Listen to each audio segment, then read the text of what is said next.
Good morning and welcome to today's reflection. I hope that you are all well during this difficult time.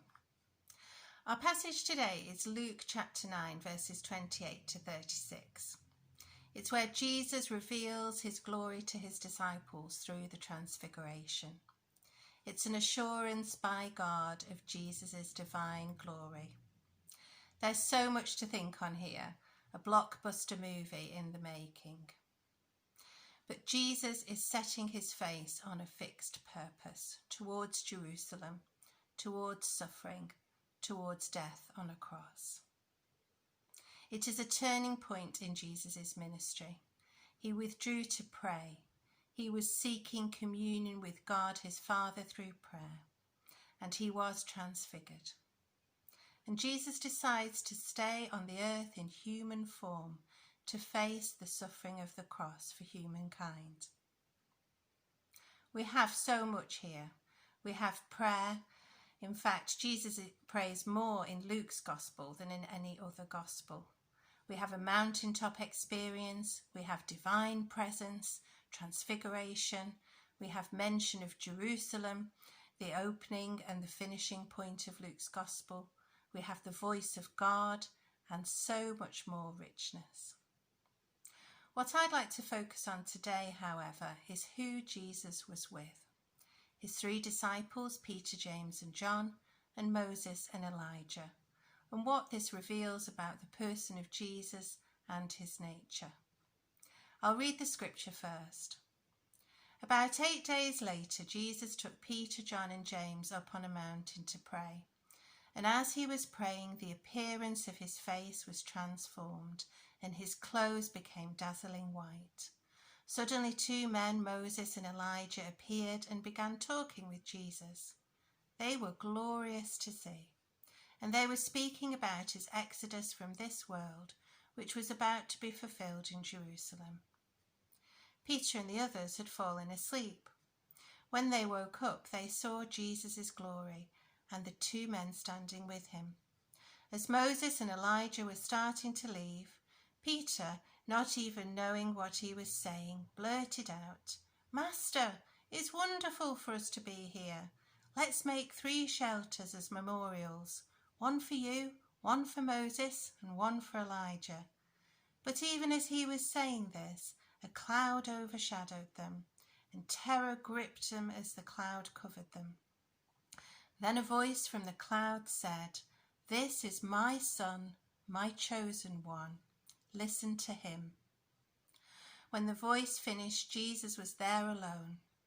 They didn't tell anyone at that time what they had seen. This is the word of the Lord. Thanks be to God. Jesus is alongside Moses and Elijah. Why were they the special chosen ones?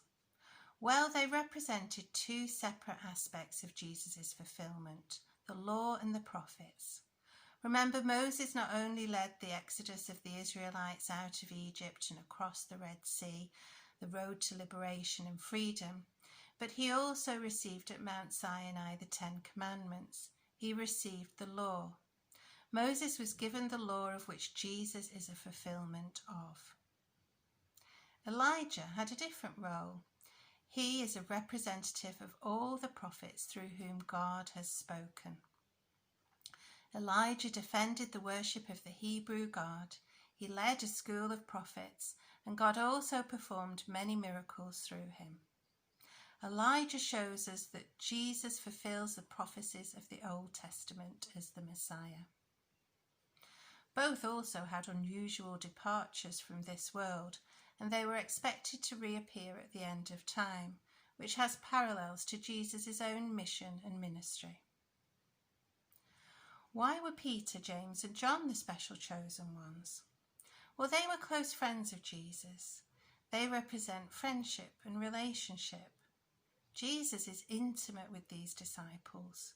He chooses to allow them to see a few moments of his divine glory.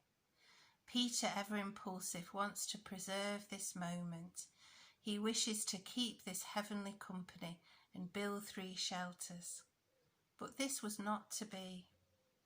The experience of the disciples at the Transfiguration was short when they contemplated the heavenly glory.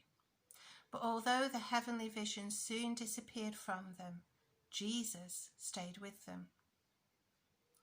And at a time when we think on those who we can't be with, people that we're missing and people that we long to hug and embrace, and those relationships that we can't nurture in the same way that we have done in the past, it might be worth thinking on this.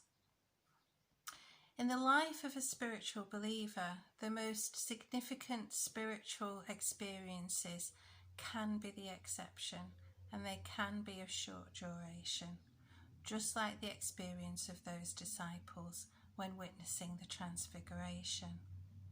But thankfully, Jesus remained with them, and in the same way, God remains close to us as Jesus did. Good company, glorious to see. Be blessed and stay safe. Amen.